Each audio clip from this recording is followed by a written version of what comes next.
fire! 315 and 314 for a shooting at Century Theaters. They're saying somebody's shooting in the auditorium. Roger, keep your fire west of the smoke. You're cleared hot. An officer hit. Send me the world. Don't go over that fence. Don't go over that fence. Grab the shotgun again. Welcome to Tactical Tangents. Welcome back to Tactical Tangents with Mike and Jim. We have another guest for you guys tonight. This one is one we've been looking forward to for a long time. Dr. Andrew Tang is the trauma director of the University of Arizona Medical Center, which is the only level 1 trauma center in Southern Arizona. He's a professor of surgery at the university, which serves a population of well over 1 million people at Banner UMC. He's also the chairman of the Southwest Regional Trauma Conference, which is, according to the Googles, the largest annual trauma conference that focuses on pre-hospital setting. And I've actually attended that conference. I went last year, and it was without question the most valuable conference that I have attended in a professional setting. The raw density of information and value added at that conference far outweighs the cost of admission. So if it were me, I would pay out of pocket to go to that conference on my own, and the price is worth it, even if you have to travel to get to it. So if that's something you're interested in, we'll have a link to to that conference in the show notes. But especially if you're a pre-hospital provider, check it out. And like I said, we've got Dr. Andrew Tang here. We're pretty excited to have him. Well, thank you for inviting me. I look forward to this as well. Awesome. Sir, I'll start us off. It occurred to me that a lot of our listeners don't work in hospitals and may not understand the structure of an emergency department and trauma center. Can you talk us through just the structure of what it is you do relative to other doctors, and what makes a trauma center not in a standard issue emergency room or emergency department? Great question. And I think that I'm actually very glad that you're asking that question, because when people ask me, what do you do? I say, I'm a surgeon. What kind of surgeon? I'm a trauma surgeon. And the first question that I get asked as a follow-up question is, are you an ED doc? This is probably one of the most common misunderstandings of what a trauma surgeon is versus an ER doc. And I think this misunderstanding is propagated by the show ER. And in fact, I feel very confident saying that was the culprit. So not Grey's Anatomy? You're saying that's good to go? Well, Or Scrubs? The original was the ER show. So here's the thing. If you look at the ER docs, I'll look at it both from the standpoint of training, and then we'll talk about it from the standpoint of the system that's set up in the environments that the two types of physicians work in. Now, when it comes to training, the ER docs go through a separate residency. All of us go through medical school, and that's no different whether you're a psychiatrist or a surgeon. We go through 4 years of medical school. We go through the same rotations, same exposures to the subspecialties. Now, after medical school, what happens is that everyone decides which path of the final professional career are you going to take. So for an ER doc, they do an emergency medicine residency, which lasts somewhere between 3 to 4 years, depending on the program that you're in. And that's the finale. And that training will allow them essentially to take care of a vast majority of things that comes through in an emergent setting that are in the initial phases of stabilization, if you will. Someone comes in with a heart attack. They're going to provide the initial treatments to stabilize the patient.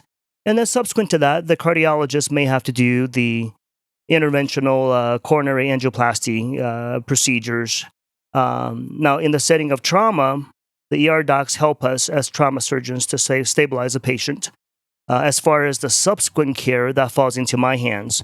Now, to tell you a little bit about my training, I finished the 4 years of medical school, and then I pursued a 5-year surgical residency training program. And for me, that was at the University of Southern California, LA County. Trojans. And arguably one of the most well-known trauma centers in the country. That was It gets a lot of business, right? what's that? It gets a lot of business. It's a lot of business. It's not in the best area of town.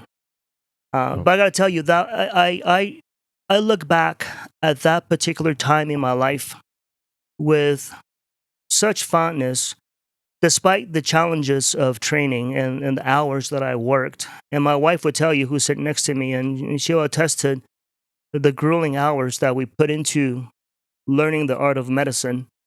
But it was, honestly, I can look back and say, as a professional person, even in the younger stages of training, that was hands down the funnest time that I've had.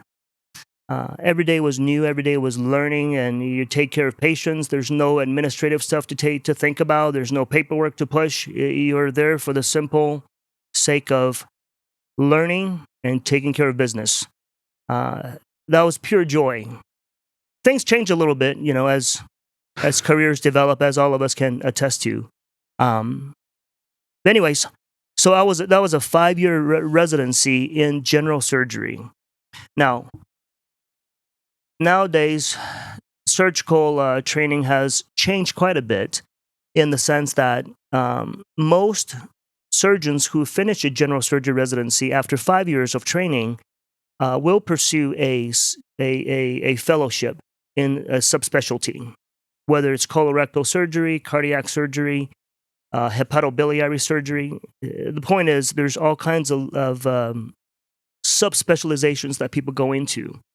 And for me, it was trauma/surgical critical care. The two are really coupled together because if you look at trauma patients, some of them are really the most injured and most severely physiologically deranged individuals that you can encounter when it comes to hemorrhagic shock, neurogenic shock, and the subsequent physiologic challenges and diseases that patients encounter as they stay in the ICU for a long time to recover. So critical care medicine and trauma are really coupled side by side. And I'll tell you, there are no good trauma surgeons who are not good critical care specialists. They're absolutely a marriage between the two sets of learning. So that was my fellowship. I did a fellowship in critical care medicine, surgical critical care. And subsequent to that, all my work has been exclusively in the caretaking of trauma patients, as well as emergency general surgery patients. Emergency general surgery and trauma, and I'll make a little distinction between the two, have a lot of similarity. Now, trauma is trauma, right? People get injured by whatever means you can think of. And however you can think of things that people get hurt, I've probably seen it. It never ceases to amaze me the ways people get into trouble. Along the line, the emergency general surgery, there's a lot of similarities to trauma in the sense that it's all emergent. Right, somebody has a perforated ulcer. No one plans on that. It just happened. And when that happens, they're physiologically quite challenged. People get into septic shock, peritonitis, severe infections, things like necrotizing fasciitis. All these disease processes are emergent in nature, and in some ways, you can draw some corollary to trauma. It's just different mechanisms. And so Doc, I want to jump in real quick because I have a funny story. Yeah. When I was looking at your name and I saw online, there's a profile of you on WebMD, and it shows your name and it shows trauma surgery at the U of A, and it shows that you're accepting new patients and that your average response or your office wait time is less than 15 minutes. It's funny that you mentioned that, Mike. One of the things I was thinking about is Mike and I are real kind of fixated on time and the role of time in a crisis or emergency. That's the whole point of an emergency is there's a time component. And I'd like to pick your brain about how you think about time in a critical trauma case. Are you thinking I need to slow things down? I need to speed things up? Can you talk to us just a little bit how you think about time? Because Okay. These are not typically the people who can wait, right? Right. I think as a provider, I make a point to slow down time in my mind, and I slow down the time for the people around me. I make a purposeful attempt. Now, am I successful all the time? I don't know, but I do make a purposeful attempt.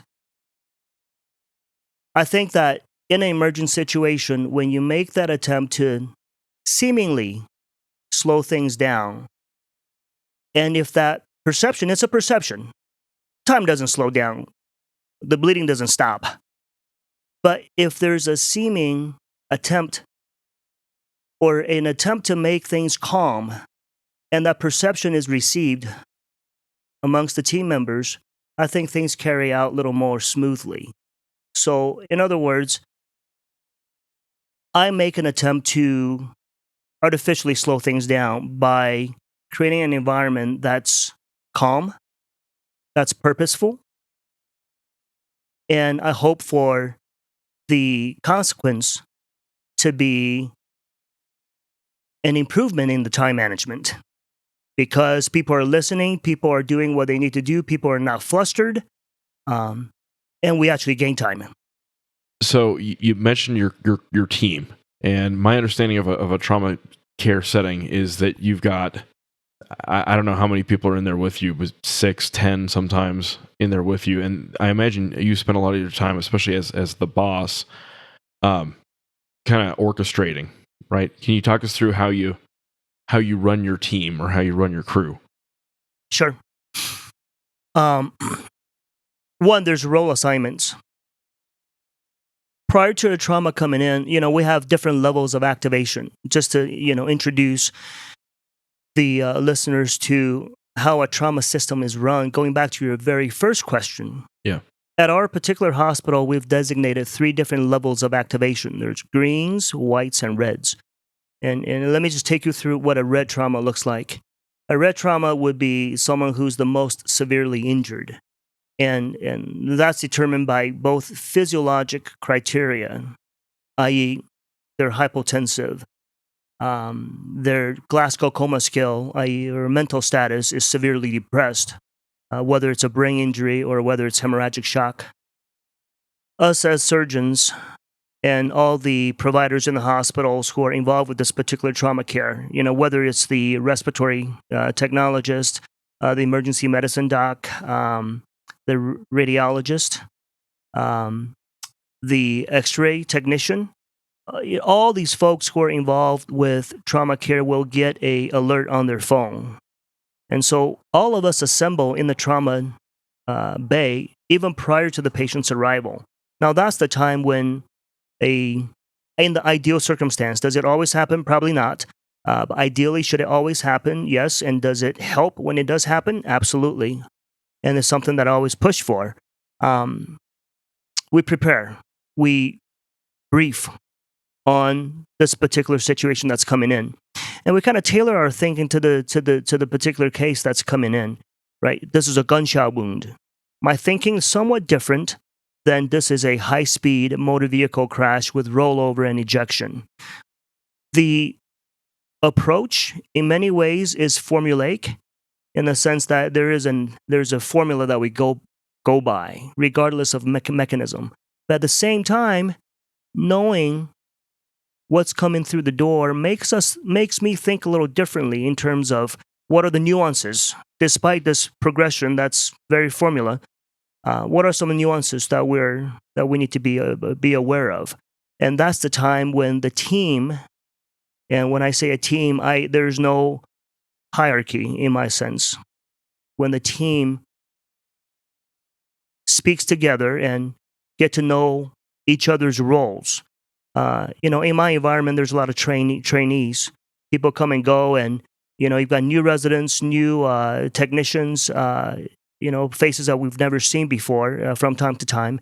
And that's the time to, one, introduce yourself, Two, to let's talk about this particular case that's coming in. Now, if you've got a person that's a gunshot wound who has arrested, meaning they have just lost vital signs, meaning heart rate, blood pressure has ceased. Well, my thinking's a little differently in terms of the approach than someone who comes in with a low blood pressure. So that's the time to kind of talk about this information of what's coming through the door and what to prepare for. That's my approach. The trauma bays are set up in a way that you can essentially move from bay 1 to bay 7, and things are going to be the same. And I think consistency is important. Standardization, training. you reach for the same thing in the same place every time. You're going to grab the same item, right? Something like that. Exactly. Can you talk to us? You mentioned gunshot wounds. What I picture in trauma is you probably see car wrecks and gunshot wounds are probably your two kind of dominant things. And maybe I'm wrong on that. What do you see the most? And do you see any trends with, we're seeing a lot of gunshot wounds or a lot of car wrecks or things along those lines? Good question. I think it's a safe statement to say, regardless of where you are, whether you're in a fairly protected environment, like, say, Beverly Hills, or you're in the inner cities in Chicago. I think it's a fairly safe statement to say that the vast majority of trauma that we see as surgeons are motor vehicle crashes.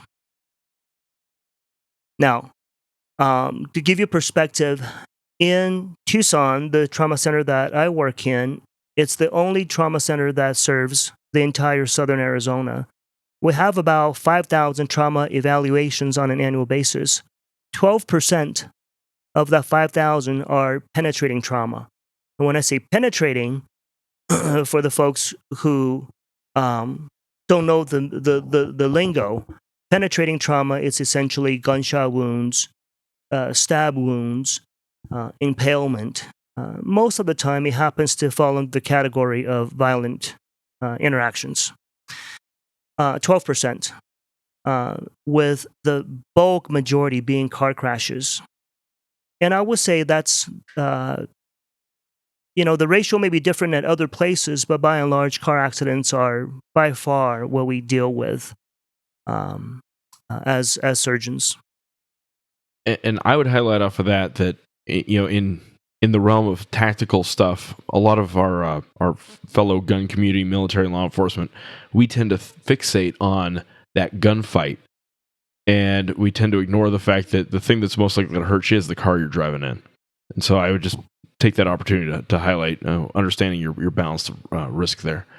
Yeah, that's a big deal for us because, especially for the police officers in the crowd, they're thinking about things like gunfights all the times, but then they're not wearing their seatbelts because they think that like they're going to get ambushed or something like that. And the reality is, the statistics would probably show you that getting hurt in a car crash, the odds are pretty high. And so it's probably poor advice to think to yourself that worrying about a gunshot or an ambush is as big of a deal as thinking about, the car crashes and wearing your seatbelt. I think that's a big deal. Yeah, I think that's a very good point. And, it's something that I, when I give talks, it's something that I really do emphasize with the audience. I venture to say that there are police officers who've gone through their entire career without ever being shot at or ever having to pull their weapon. And I venture to say that there are soldiers out there who go through the career without having to unholster their weapon. But I would also venture to say that vast majority of us have either personally been into in a car accident, or someone who's important to us have been in a car accident.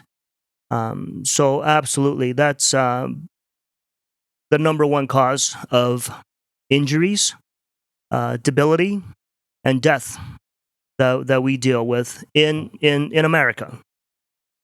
Now, if you're in Rwanda, I'm sure things are different, and the statistics are different. But but in the United States, there's no doubt car accidents are by far the number one cause. Doc, are there any big things that you wish that first responders knew, or specific things that first responders did that really made a big difference in terms of improving outcomes for patients by the time that they actually make it to you into your facility? Are there any big takeaways there? Yeah, I do, and I would say that none of the things that I'm going to say is anything that's eye opening. It's intuitive. Speed. Get to the hospital fast, right? Because if you look at, if we break it down to in a traumatic situation, how a person dies. If we break it down, and build this back up to answer your question, how does a injured person die? Well, the top 10 reason is they hemorrhage to death. Now you ask yourself, when a person is hemorrhaging to death in front of me, what are the things that I can do as a EMS provider that can stop the hemorrhage? Right? You look at most people, we have 5 liters of blood in our body. That's about 1.5 gallons of blood. You can lose that amount of blood fairly quickly. So the question is, how can you arrest the hemorrhage and prevent death? Well, then the next step you look at is, okay, where is the hemorrhage happening? Is it inside the chest cavity? Well, the truth is there's essentially nothing that can be done in the field to arrest intrathoracic hemorrhage, bleeding into the chest. Okay, next thing you say, belly. Someone got shot in the belly or someone got into a car accident. They've ruptured a spleen. Is there anything that can be done in the field to arrest the hemorrhage? Well, the answer is no. Next thing you say, okay, let's look at the extremities. Now that's where the impact can happen. Okay, absolutely, that's where an impact can happen. You look at the extremities and the junctional regions. When I say junctional, it's where when I say extremities, I meant the arms and the legs. And when I say junctional, I mean where the arms and the legs meet the body itself, meaning the armpits and the groins. Those are the areas where the junctions are. Okay, someone gets shot in the arm or they get into a car accident and has a traumatic amputation. I'll tell you a true story. This was about 6 months ago. 20-some-year-old guy was former military, is retired from the military, and he was working for a trucking company, and he was driving on Highway 86. And he wrecked his car. And he wasn't wearing a seatbelt. He was ejected. He rolled, and he had a traumatic amputation of his right arm. There's one vessel, it's called the brachial artery, that runs through the right arm and the left arm. When that vessel is lacerated, which was in his case, now I mentioned you have 1.5 gallons of blood. For anyone who's ever seen how quickly blood can pump out of your body, it doesn't take long to pump 1.5 liters out to exsanguinate to death. It just so happens that there were 2 Border Patrol officers who were recently trained on the use of tourniquets. And again, the use of tourniquets came from the military. Yep. They were recently trained on the use of tourniquets. They just so happened to be on scene very quickly. Applied the tourniquet, arrested the hemorrhage, brought him to the hospital, saved the guy's life. Now, so again, let's go by body parts, right? Chest. Inside the chest, inside the belly, there's nothing we can do in the field. Extremities, arms and legs, yes. Pressure, right? Just by holding pressure to arrest the hemorrhage, and pressure will arrest the vast majority of hemorrhage, if not all. And the use of a tourniquet, the proper use of a tourniquet can arrest the hemorrhage. And so that do you can have save a a preference person. between tourniquets? There's often a fight on the internet about what the good tourniquet is. Does it matter to you what make and model, or? Yeah, good question. I'm not going to say there's any particular brand that's better than others. There are several tourniquets that is in popular use. That the U.S. military has used and tried, and as well as the various police forces. I'm not gonna say any particular brand is better than others, but I would say that There are certain brands of tourniquets that are commonly discussed, and the reason they're commonly used and discussed is because they have been researched and they have been proven to be useful and to be effective. And so, I haven't tried all of them. I've tried some. I'm a little reluctant to say a particular one is better than others, but not all tourniquets are created the same. I'll put it that way. I do think there are ones that are better than others. And when I say better, I mean, if you look at the history of tourniquets, there was a time in our history where tourniquets were shunned upon. You mentioned tourniquets, and if you talk to the old soldiers, Wasn't even that long ago, really. Like I remember being taught it when I was a kid. 10 years ago. First aid training. right? Yep. Right, you talk to those soldiers, and they say, "Oh my God, that's almost a crime that you're talking about tourniquets because it kills limbs. It doesn't work. It doesn't stop the hemorrhage." Well, with the most recent wars, military conflicts that happened, it was revisited, and the technology has been improved, and it does work. I've seen it personally on several occasions where lives have been saved. So going back to your question, Jim. Yeah. What can a pre-hospital provider do to make a difference? I would say, in general, the cause of death is hemorrhage. And if we break it down by the algorithm that I just went through, in terms of arresting the hemorrhage, when there's bleeding from the extremities and junctional regions, the groin and the armpits, pressure on the wounds and tourniquets do help. We've seen lives saved. Undoubtedly. Bleeding inside the body, there's nothing we can do in the field other than getting to the hospital as quickly as possible. Right. Where a surgeon can lay the knife on and stop the hemorrhage surgically.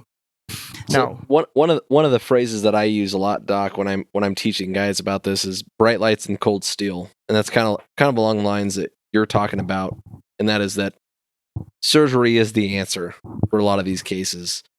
There is a department, I want to say it's Pittsburgh or Philadelphia or something like that.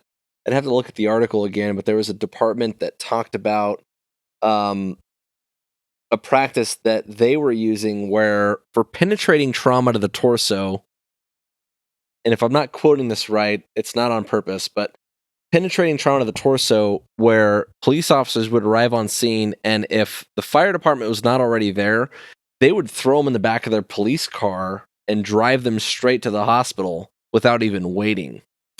yes, and I think that's good practice. So along those lines, are you a believer in golden hour? Is that a principle that you're big on, or do you have a twist on that? The golden hour. Let me get back to that. But let me talk about the homie drop-off first. That is a term that we do use, awesome. is the homie drop-off. Now, how did this term come about? In medicine, everything has to be studied and proven. You say, well, the sky is blue. Well, they have to study and prove that it's blue on the spectrum of colors. So the concept of homie drop-off is scientifically proven. There are studies looking at when in a say gunshot situation, violent crime situation, the folks who are transported by EMS to the hospital versus the homie drop-offs, right? Their buddies say, hey man, so-and-so's shot, let's throw him in the back of the car, let's drive to the front of the hospital, dump him off at the front, and we drive off. Oh, and that's a real thing. Like with screeching tires. As a law enforcement guy, I can tell you that happens all the time. We can almost call it like you'll get a call for a situation and you immediately just ask the dispatcher to start looking at the hospitals. Hey, can you call the hospitals and let them know to just call us because we know it's coming. It's a real thing. Right. So, homie drop-off. And it was found through scientific research that the folks who were dropped off by friends at the front steps of a hospital actually had better survival outcomes than folks who were brought in by EMS. You say, well, why is that? You've got EMS, they've got fluids, they've got the ability to medicate, they've got the ability to intubate, if it's a paramedic team. Boy, you seem like there's a whole lot of things that can be done for the patient, but why does a homie that gets dropped off have better survival? Time. And I think in medicine, sometimes that the more we do, the worse the outcome. For example, if someone's out in the field and trying to establish an IV on the ground and not in the back of the rig and trying to establish an IV so they can hang IV fluids, that's time wasted. And if you think about what's going on inside the body, right? You have a gunshot wound to the belly. There's ongoing bleeding that's happening. Again, think about the 1.5 liters of blood that you have. Not very much. Not very much. And each half a minute that's taken to establish an IV, to hang crystalloids, which is salt water that we give to patients.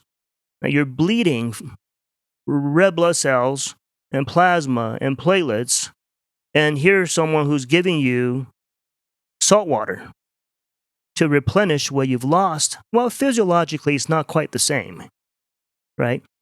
So one, it's the time that's lost, and two, it's the medications, if you will, that we administer that's ineffective. It's not physiologic. It doesn't replace what's lost. So therefore, it's hard to restore physiology when we're giving you something different than what's lost. So homie drop-offs. It's an absolute concept, and there's better survivals. Now, Jim, your second question was, do I believe in the golden hour, and is there a twist on this golden hour? I do believe that in general, the golden hour is a concept that makes sense. Is it really an hour? No, it's not really an hour. Some people have 15 minutes. And beyond that 15 minutes, the extra 45 minutes is in a casket. Some people, guess what? It's 2-3 hours. But the general principle, it's the same. The principle is you get to the hospital as quickly as possible. Now, people label it an hour just to have some sort of a defined time frame. Sure. I would like to be the golden 10 minutes, but that's not realistic. Well, right? The 10 minutes thing is actually, I remember when I worked on an ambulance before I was a police officer, and I went through PHTLS, pre-hospital trauma life support, and the platinum 10 minutes was a thing that they taught, and the emphasis wasn't, they talked about the golden hour in terms of making it to an operating room, and that was the emphasis, right? Was bright lights and cold steel. But the platinum 10 minutes was limiting your on-scene time. And it was that 10 minutes, no more than 10 minutes to arrive on scene, make an assessment, package your patient, and get on the road. And I think that's a big takeaway, because all of these things that we're talking about, the homie drop-off and all that, I throw them in the back of a car with no medical intervention whatsoever. And granted, there's exceptions to that. There's certain interventions that, yes, they can potentially save lives en route to that situation. But prior to that, nothing is going to save that guy's life until you get to the OR, right? I mean, is that... I think that's, as a general principle, absolutely. Absolutely. Can you talk me through... There's a couple things, and one of them, I might have prepped you for this one, but chest seals. Okay. There's some controversy going on in the pre-hospital setting about chest seals, because we talk about penetrating trauma to the torso, especially the chest cavity, obviously, and whether we could put an occlusive dressing over a chest wound to prevent air from entering that cavity and a progressing pneumothorax. Now, there is some controversy about whether or not the layperson should do that, because there's the potential for that pneumothorax to progress to a tension pneumothorax, and we could get into the science another time, but just in general, the layperson advice seems to be that, like, people are moving a little bit away from that because they might fail to recognize the progression of that problem. Can you talk me through the effectiveness of chest seals and whether or not that's still a viable treatment option? Yeah, I know this is a pretty hot topic. And I want to let me preface by saying that, first of all, a tension pneumothorax happens far, far, far less than what we suspect the rate to be. And I think that happens because of several factors. One, you're in the back of a rig. The guy is hypotensive. You're not sure if you can hear breath sounds because you're hearing the sirens and the road And the diesel engine. and the diesel engine that's screaming. Does he have breath sounds? Does he not? Is this a hemorrhagic shock or is this shock from a tension pneumothorax that's building? But I think from the perspective of someone who's in the hospital, who, again, I understand that I have the privilege of having the ability to look back at the events. I would say that tension pneumothorax happens far, far less than what we suspect it to be. Now, with that said, if we grasp the concept that tension is what kills people, anything less than a tension doesn't really need to be treated in the field. I think that's principle number one. If something that doesn't need to be treated in the field, whether you put a chest seal on or not, it doesn't really matter. A lot of those pneumothoraxes, you guys just monitor, right? I mean, you guys will admit them to the hospital and just keep an eye on. It's not necessarily immediately life-threatening, right? Is that? That's absolutely true. So I guess my question is, are chest seals, one, are they effective? Are they worthwhile?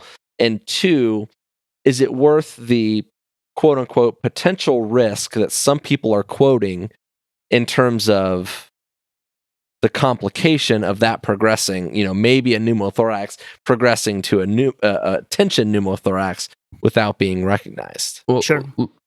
Can I jump in on that real quick? I suspect, and I don't know, that some of this might be negative transfer from military field medicine to EMS. Things that make sense if you're going to be in Afghanistan or Africa, where you might carry the chest seal because you got to keep the guy alive for 6 hours until the helicopters can make it to him. A super long might make evac sense time in that definitely setting. probably plays a role in that. Yeah. Whereas in Tucson or Phoenix or Colorado Springs, if you're messing around with a chest seal, when what you really need to be doing is getting the guy to the trauma center, this might be a good example of it made sense in one setting, but it just doesn't make sense in another setting. Well, and part of that, Jim, is I think kind of where I'm going with this is that there seems to be some conventional, I guess, controversy about whether or not chest seals should be advocated at all. In other words, there are some, like, for example, I'm an instructor with the American Heart Association, and they specifically do not recommend the application of a chest seal because they're concerned about a layperson who applies a chest seal failing to recognize a pneumothorax progressing to a tension pneumothorax. And we don't have to get into the difference in this episode necessarily. We can talk about that in an article down the road or whatever. But I guess my question for the doc, though, is that really a concern? Does the chest seal actually make any difference? I mean, does it actually help a patient? Yeah. And, I'll tell you what, I'm going to have to dance around that question a little bit, and I'll tell you why I dance. I don't dance around things a lot, but I'll dance around this question. And the reason is, no one really knows. First of all, no one will be able to sit here and tell you and look you straight in the eyes and say, the incidence of chest seals creating a tension environment is X. Now, if it's 0.1%, you know what? Put it on. Right. If it's 20%, don't put it on. But Right. I'll tell you what, no one is going to be able to tell you that. Why? Because It depends. it depends, and there's no way you can study that particular entity. Right. And so if you can, as a scientific person, if there's no way you can prove or disprove or even know, let's even get more basic than that, or even know the frequency of the problem, how can I faithfully tell you it's right or wrong to do? So I guess to that end, the question becomes, do you think the risk is worth the reward? And I acknowledge, for the sake of a podcast, and we're talking for informational and educational purposes, we're not giving you any kind of advice or giving you any kind of bright line right Insight, or wrong answers, because at the end of the day, it depends, right? We're shooting for insight, not necessarily teaching procedure. So the question becomes, do you think it's a good practice? I mean, Sure. what are your thoughts? Okay, well, I'll put it this way. If I was in the field and there was a person who was shot in the chest, would I put the chest seal on? I wouldn't. Now, I may be proven wrong at some point in time, but as of now, with my knowledge and experience and with what I have seen as a caretaker of patients who've come from the scene with chest seals, and to me taking care of them to the point of discharge, having seen the whole spectrum, I would not bother with a chest seal. Again, I'm willing to be proven wrong, and I'm very accepting of the possibility of proving wrong, being proven wrong. But right now, if there's a patient with a penetrating wound to the chest, I would pay attention to the vital signs. I would make an attempt. I do understand the difficulty of that in the field, but I would try to pay attention to my physical examination, the breath sounds, right? I'll tell you, and if there is an issue with physiologic decompensation, the patient is getting hypotensive, dropping their blood pressures, i.e., possible tension physiology, right? I've got the appropriate mechanism with a chest injury. I've got a loss of breath sounds on the right or left, and I've got hypotension. I'm dropping the blood pressure. The combination of the three is enough for me to intervene, and the intervention would be out in the field with limited resources, would be to needle the chest, a needle thoracostomy, essentially to release the pressure that's building in the chest that's causing a pressurized environment that prevents blood from filling the heart. So that's what I would do. Again, to recap, penetrating injury to the chest, or even blunt, bad rib fractures, for example, loss of breath sounds, and hypotension, dropping blood pressures. Under those circumstances, I would needle the chest.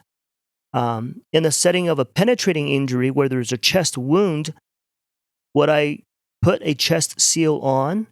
I wouldn't. Again, I'm willing to be proven wrong. As of now, with what I know, I would not.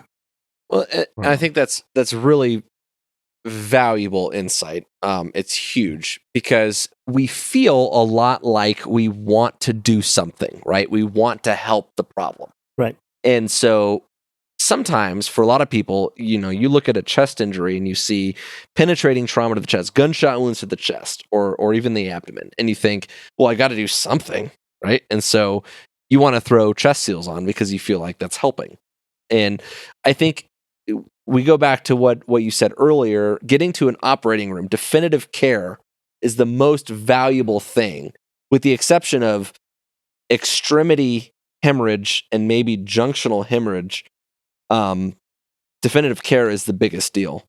Well, Yeah. Along those lines, Mike, Doc, are you seeing trends as far as where people get shot?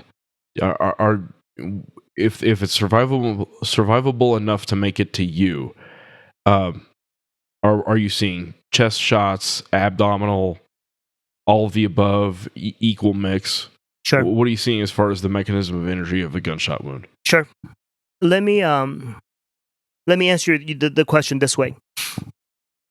I think prior to this podcast, when I saw that question on the prep sheet, I kind of went through my mind. I said, I'm thinking about all the different gunshot wounds that I've seen, and I can honestly tell you, I've pretty much seen every body part being shot.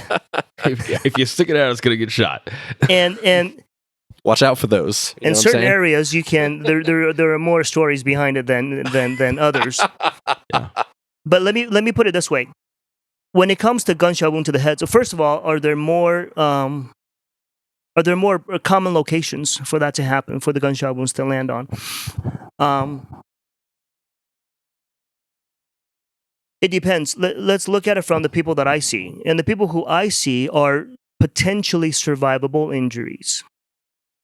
So meaning, what I'm saying is that I don't see the whole spectrum, right? The folks who are shot and are dead at the scene, they never make it to the hospital. So I don't actually see that population. So my perspective and my answer is tailored. It doesn't capture the whole population. I understand.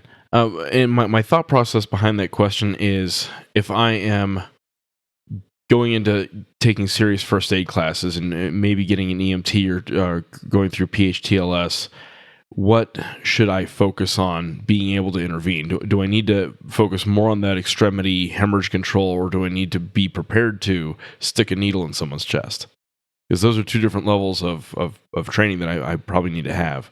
Yeah. So that's where I'm going, I guess, with that question. Okay. Let me answer this in a more convoluted way. Yeah. Again, I'll break it down by body region. Okay. Gunshot wound to the head. I would say most of the time, what we've seen at our hospital, and I think this is fairly universal, most of the time when it's gunshot wound to the head, it's self-inflicted. It's unfortunate, but most of the time it's suicide attempts. Yes, are there homicides? Yes. But most of the time it's self-inflicted. There's not much you can do at the scene. Okay. Gunshot wound to the chest. Going back to our previous discussion, and this may be very surprising statistics to you. About 90%, again, 90% of penetrating injuries to the chest do not require an operation. What was the percent? About 90%. Wow. Do not require an operation. That's a huge. It's I'm sure that's very surprising statistics to you. Now, chest tubes, yes, I do not include that as an operation, right? When I think of an operation, I think taking someone to the operating room, opening their chest, and trying to stop the hemorrhage, et cetera, et cetera. 90% of chest injuries do not require an operation. Sometimes, simply like Mike alluded to, observation will do. And sometimes I have this cartoonish tube, picture in my head. A guy rolls in with a gunshot wound to the chest, and the docs are just sitting there drinking coffee like, well, I guess we'll just wait and see.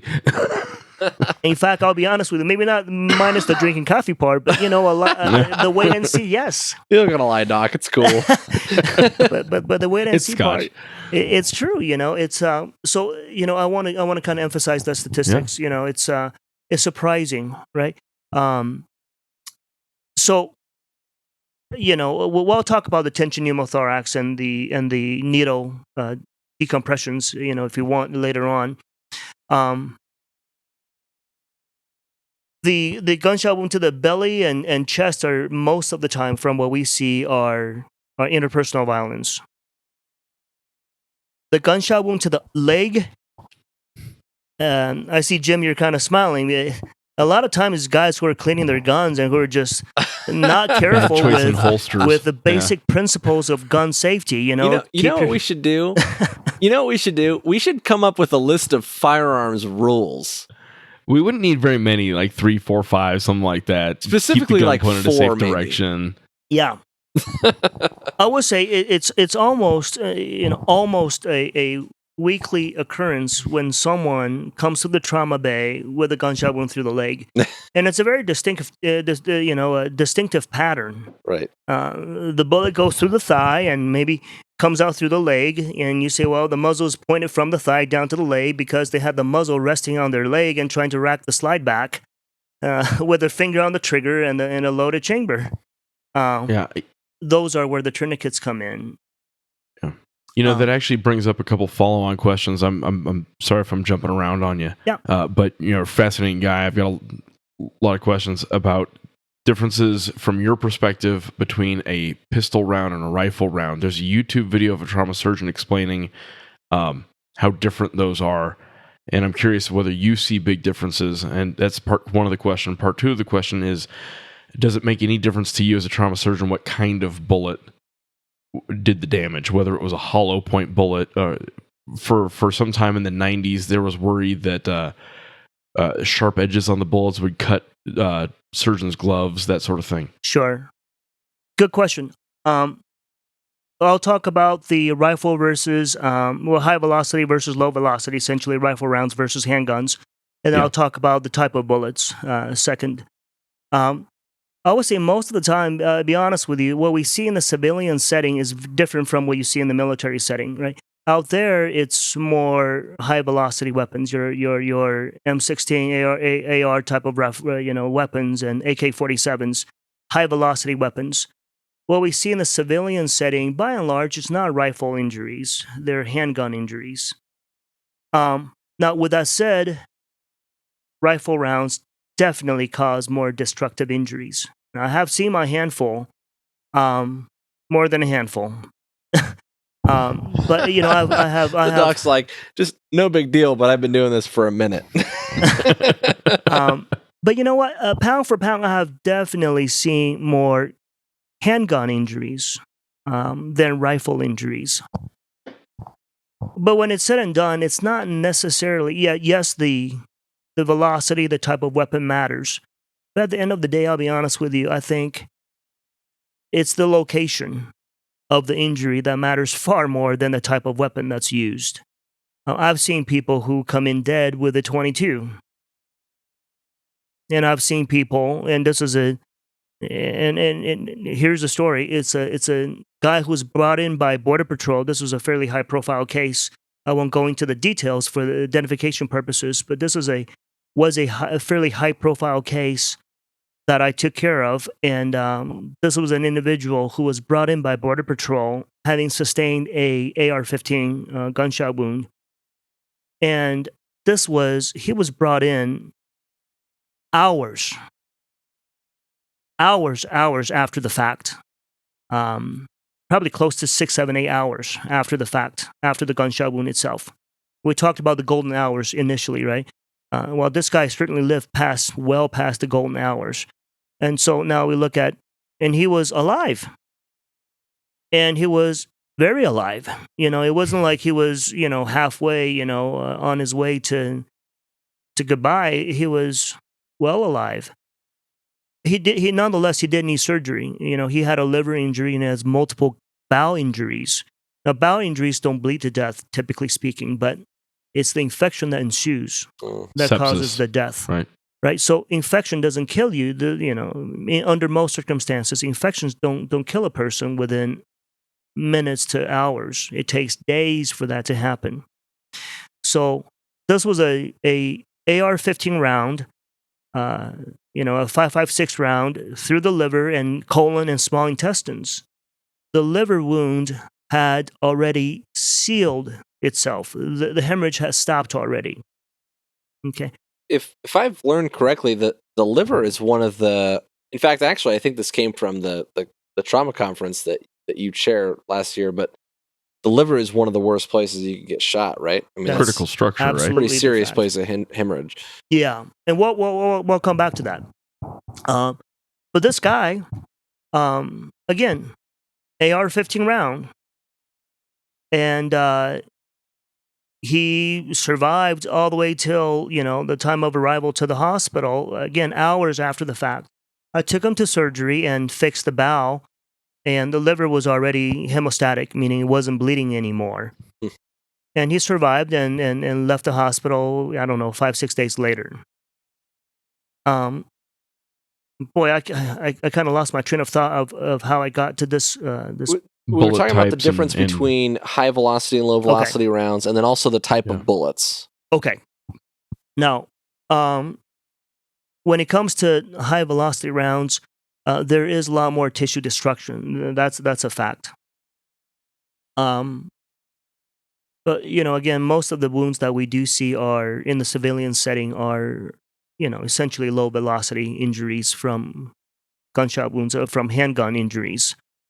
We wanted to talk about the hollow points versus um, versus uh, the full metal jacket bullets. Yep. Yes, hollow points do seem to cause more injuries, but again, I think the thing to emphasize is it's not necessarily the type of bullets; it's the location of the injury. Again, 22s can kill a person. There's no doubt about it, and I've seen enough of it, and I've seen high velocity weapons that leaves a person living. Um, so yes, hollow points do cause more destruction. Does it cause potential injuries to us as surgeons operating? We got to be careful. There's no doubt. When you extract these bullets, if we're in the situation where it's there and when we have the opportunity to remove it, the sharp edges are something we have to look out for. Now, when a bullet hits the bone, what naturally happens that it shatters, especially with the full metal jackets. It shatters, and now you're left with multiple pieces of metallic fragments throughout the body. And as a general principle, we don't chase after bullets. Your body takes care of it. Your body will form a fibrous capsule around the bullet, and you'll essentially protect that metallic fragment from the rest of your body. There are only a few places where the bullet lands where we have to surgically remove it for health purposes.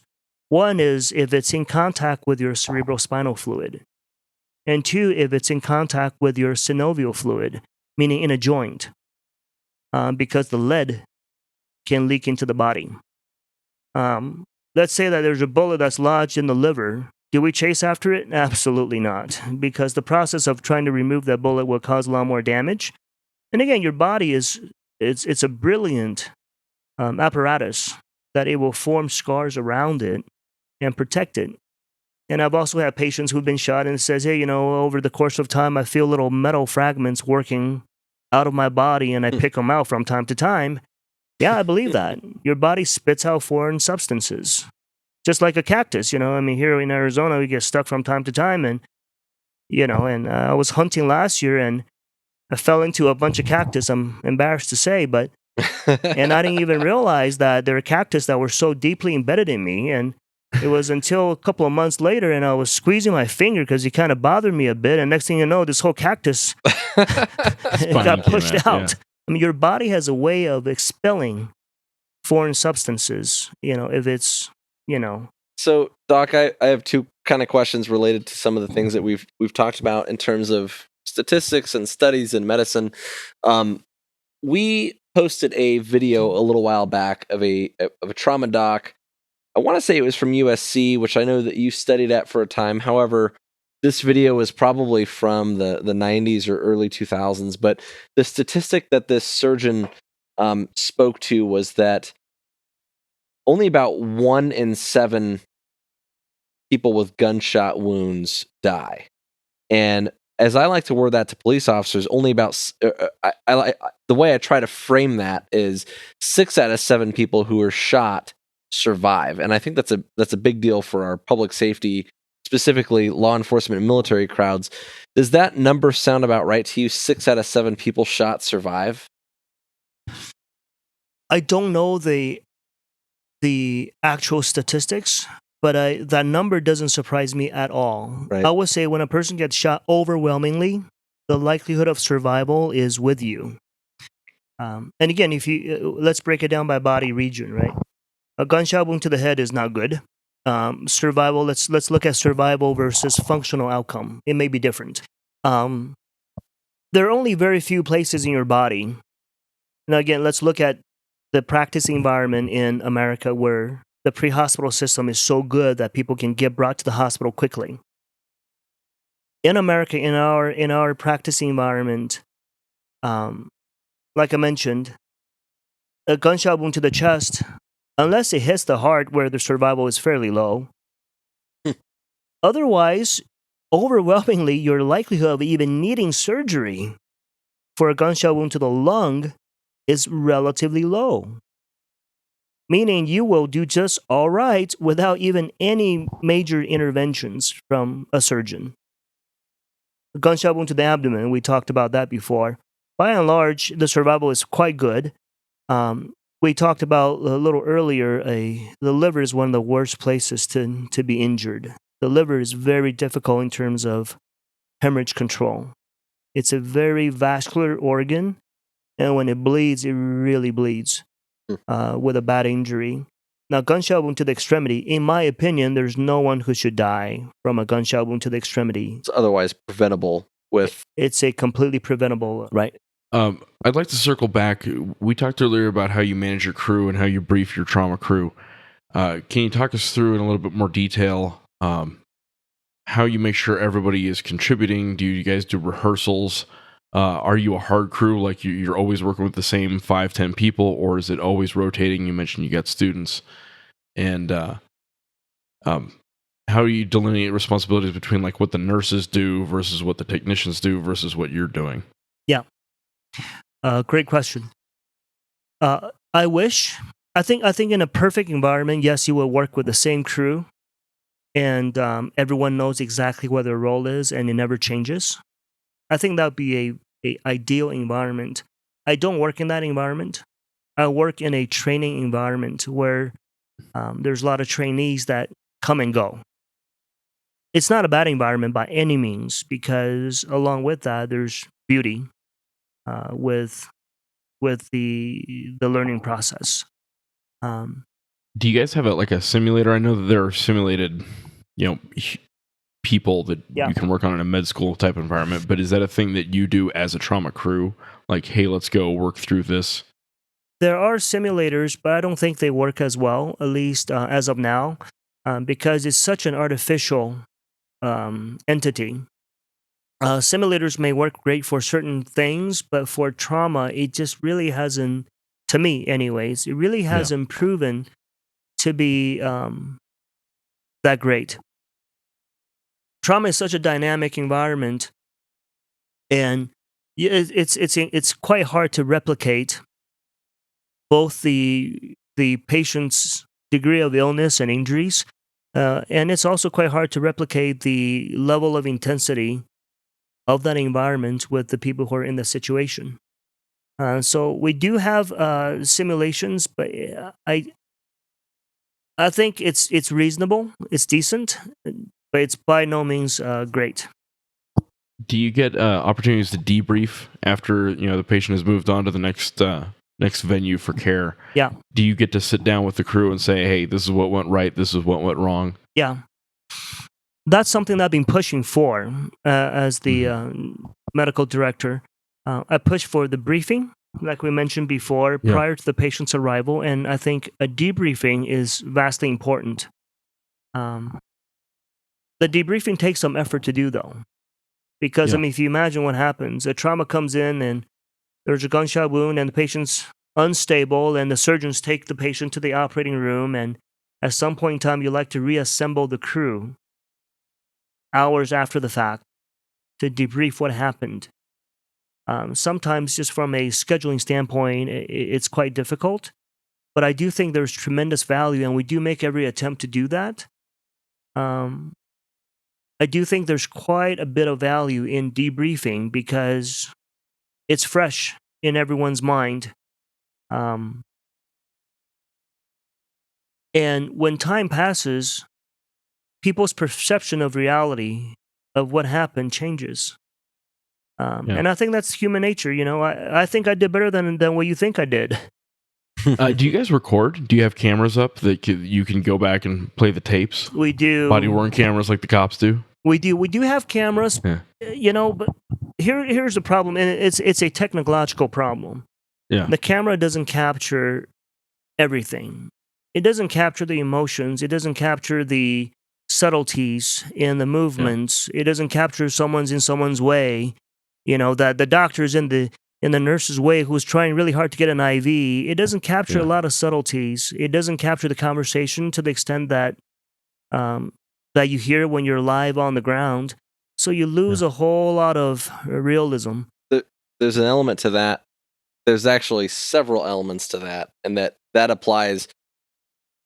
And I look at this through the perspective of law enforcement, where you've got the body-worn camera and you can watch that from your living room, but you're not catching the element of self-preservation that is ever present. And I think that's similar in a sense to your environment, and having worked a little bit in the medical profession, not to that degree, obviously, but just on an ambulance and in that critical care kind of setting where stress plays a role.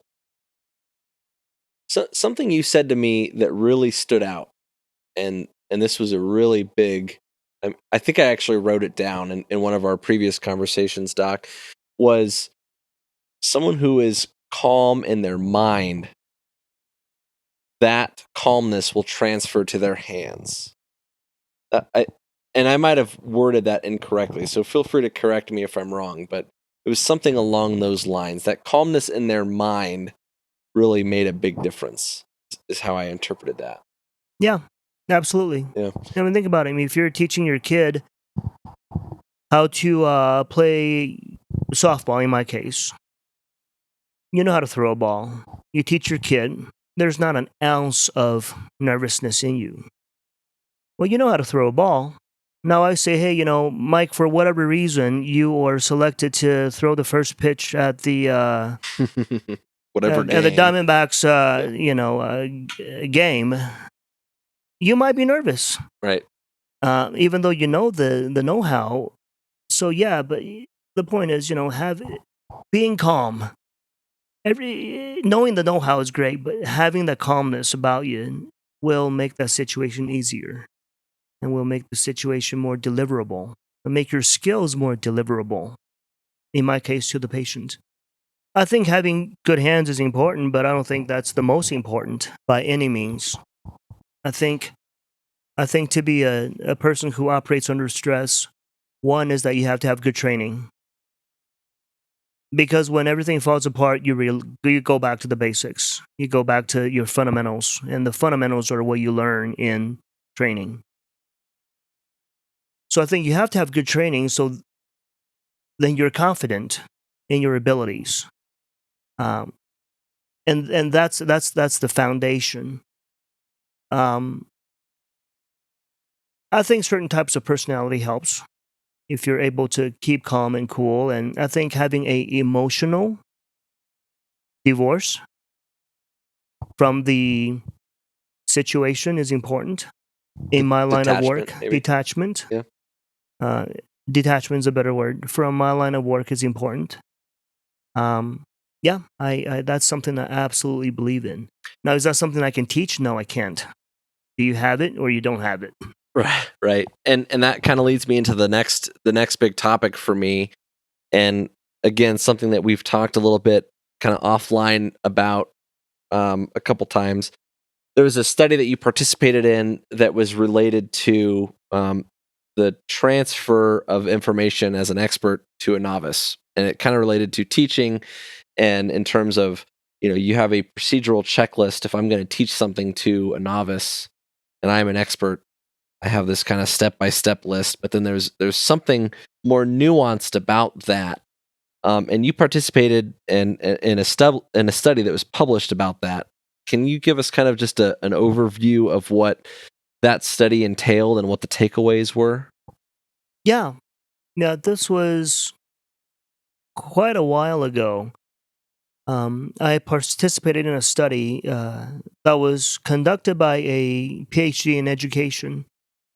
She wanted to look at the transfer of information from a quote-unquote expert to a novice. In this particular study, it was a procedural technical transfer. It was a performance of a crike, a surgical airway.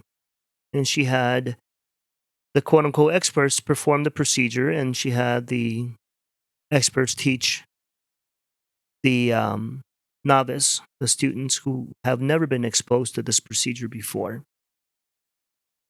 The takeaway that I had from that study, even though it was quite a while ago, was there's a whole lot of information that an expert has obtained through the years of practice that's very difficult to transfer to a novice. I think by and large what we transfer are the obvious. The steps of the procedure, where do you put your hands, how deep do you cut, and it's stuff like that that really, in my opinion, is not what makes an expert. What makes an expert are the things that are really unsaid, but it's difficult to say because it happens in your subconscious, right? For example, if I'm performing a surgical airway, it's almost always an emergent situation, right? But in that split second, there's a lot of things that I process, and I refer back to the most recent time I was called for a surgical airway. Truthfully, it was a couple of years ago. It's not a frequent thing. This was in the medical ICU. Well, I want to stop you there, Doc, Yeah. because That's in like every medical TV show. That's the first thing that you do, right? Is you got to get a tube in the guy, right? Right. well, and I think this is the nuance that I think is important, because what the doc's idea of as an emergent airway and what the layperson's idea of an emergent airway, or even a paramedic's example or idea of an emergent airway, are different, right? I mean, how many trauma patients do you have that you intubate? Probably most of them, if I had to guess. I think quite a few are intubated, sure. Right. But to you, that is not that big of a deal. When you think of an emergent airway, Right. a surgical crike, Right. I mean, Right. that's like a big deal, right? I mean, That's different, right? I think intubation is almost routine, and there's not a single night that we go on taking call that someone doesn't get intubated. right. In And fact, it's a daily occurrence. That's a crucial, I think, and that's a big deal in terms of differentiating between what is a crisis, Sure. That's big. And we talk about this difference between an expert and a novice, and how an expert translates that information to a novice, and that there's a level of, I don't know if insight is the right word, but your own interpretation of a crisis or an emergency might be different than It's a relative. layperson's. It's relative. You're Yeah. right. You're right. I'm going to shift gears on us a little bit.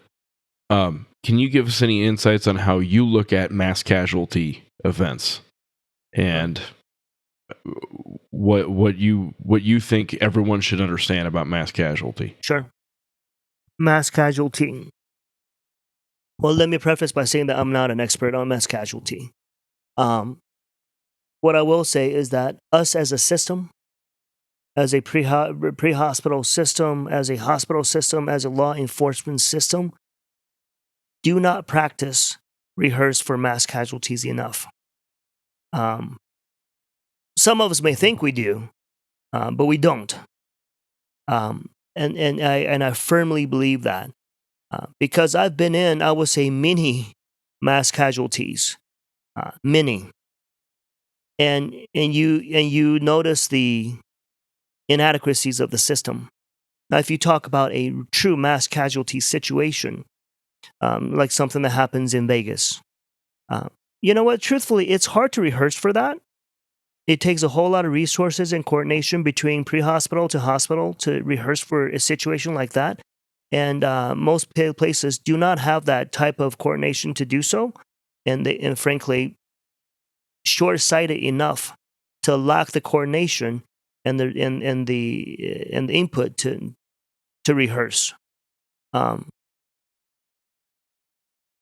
I think us as a system can do a whole lot better in terms of rehearsing for mass casualties. And I think as a consequence, I think there are going to be people who are lost unnecessarily because of the system's lack of preparation. And this is unfortunate because no one should be surprised that a mass casualty event may happen in your community. No one should be surprised. And when it does happen, or if it does happen, and that situation overwhelms the resources that you have and the capabilities and the expertise that you have, there's no one to blame but yourself. When I say yourself, I mean us as a It's a medical system. system. This might be a silly question. What's the most bizarre mechanism of injury that you have seen? Oh boy. Well, I've seen a lot of crazy stuff, but I it's like saying what's your favorite kid, you know? I mean, Is this the recorded version or the drinking version? I'll say one of the worst ones I've seen, and this is when I was in fellowship when I was back in Los Angeles. This was a while ago. This guy came in. He was brought in by EMS, and both legs were amputated, and it was mangled. And the story was he was working in a meat processing factory, and somehow he fell into the grinder. And apparently, it's an in-ground grinder. It's my understanding, right? Unfortunately, a lot of times we don't get the full story. We get bits and pieces of the story, and sometimes things are not completely validated. But this fits the bill. This particular person sounds like he fell into a in-ground grinder at a meat processing factory, and both legs were grounded. And he came in. I mean, it was all above the knee. Both sides were above the knee, and that was pretty horrendous. Of course, along with that, it's just not the trauma itself, because the truth is that injury itself is not difficult to take care of. In fact, it's quite simple to take care of. The amputation's done. You just kind of have to clean things up. But it's the subsequent problems that happens, with the infection that takes place, and the mental trauma that takes place from a person who's completely functional and walking literally minutes ago, to something that's so traumatic that and painful, if you can imagine, what a horrendous experience. That was more challenging. Yeah. But I mean, again, I've got so many different crazy things that we've seen over the course of years, but that one kind of always stuck in my mind, just because it was, you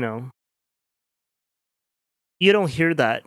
In fact, most of the crazy stories I've heard or have seen, I've seen it twice or I've heard it twice. This one, it's a singular event. Yeah. Back to the kind of the teamwork and crew concept. Not that you would ever make a mistake, but if you did, and say a nurse noticed, how would she or he be expected to communicate that to you? That's a great question. And have I made mistakes? Absolutely, I have.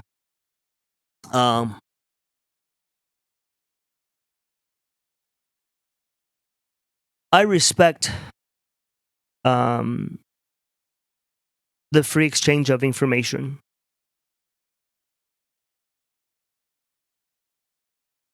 When someone else makes a mistake, I tell them, and I expect the same. But the truth is,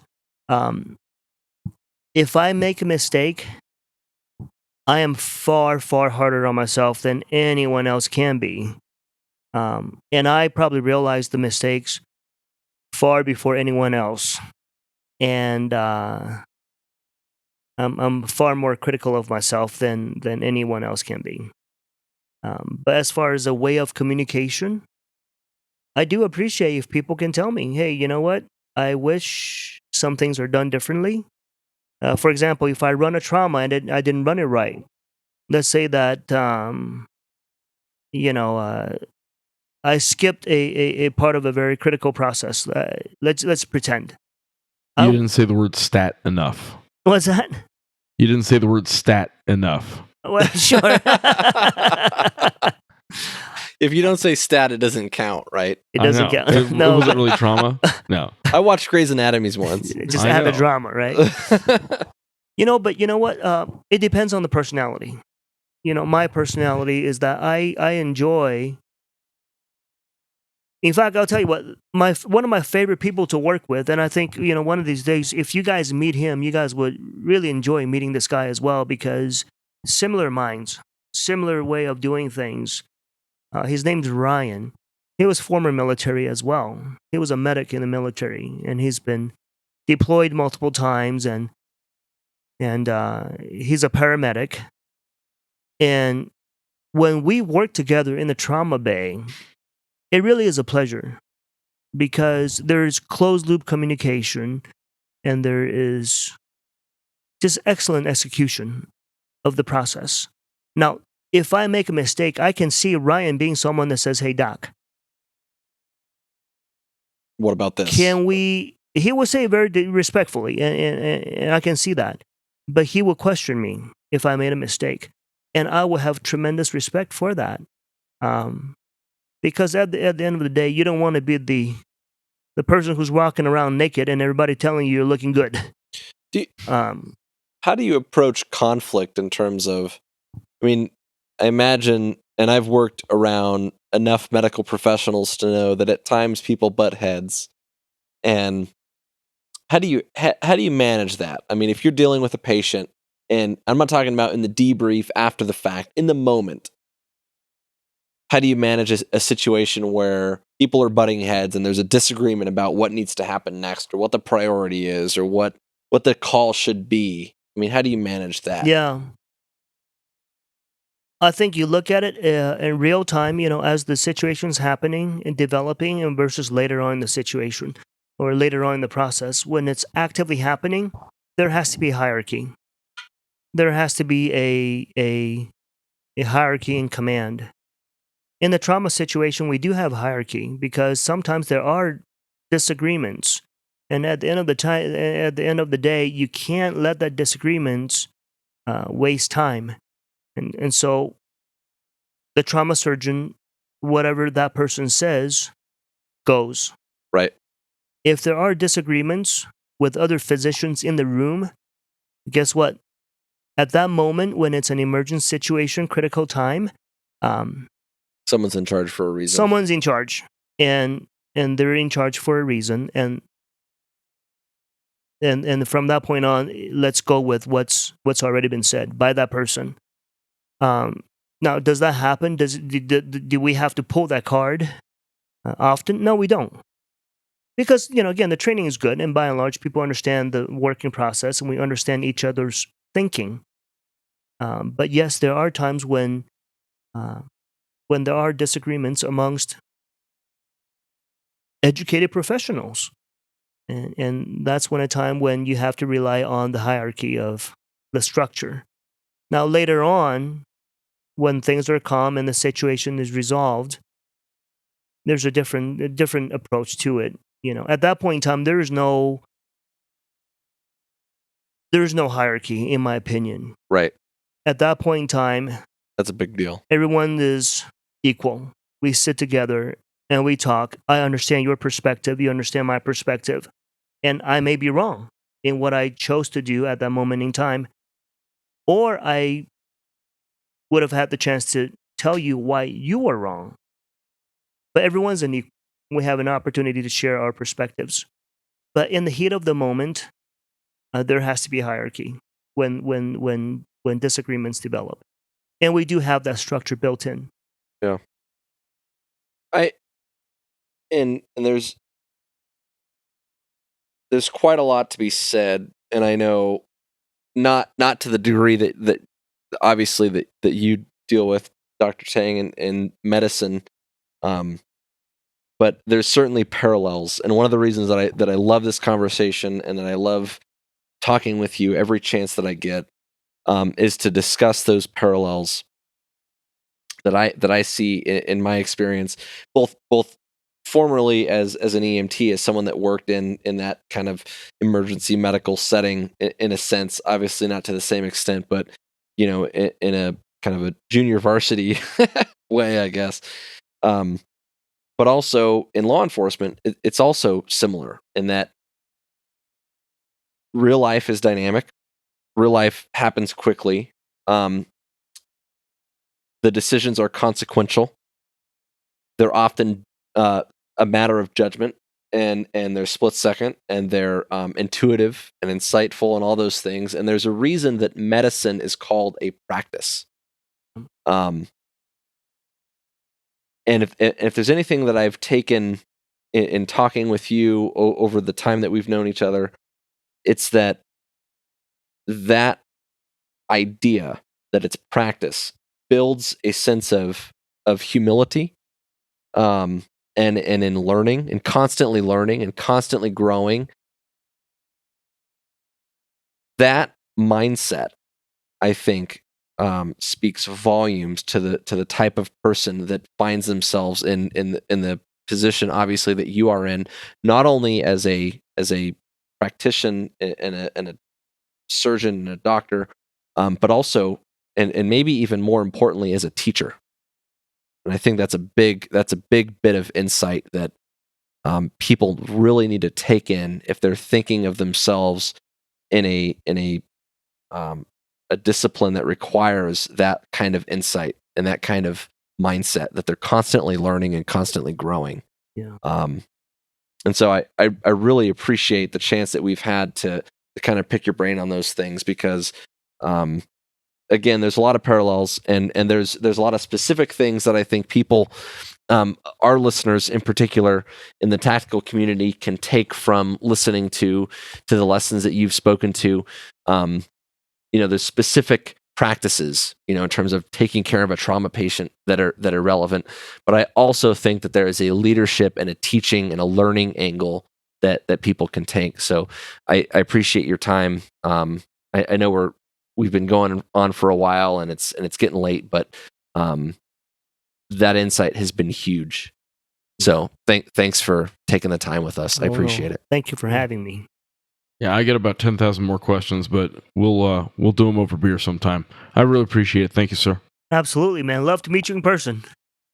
Look forward to it. Amen. All right, guys. We appreciate your time as always, and we appreciate the doc's time to be here with us. As always, Tactical Tangents, you can find us on the 1st and the 15th of every month. We put out new episodes. You can subscribe to us on any of your favorite apps. You can also find us on Facebook and Twitter. You can email us, info@tacticaltangents.com, and we appreciate your time. And that's all we got for tonight. Take care.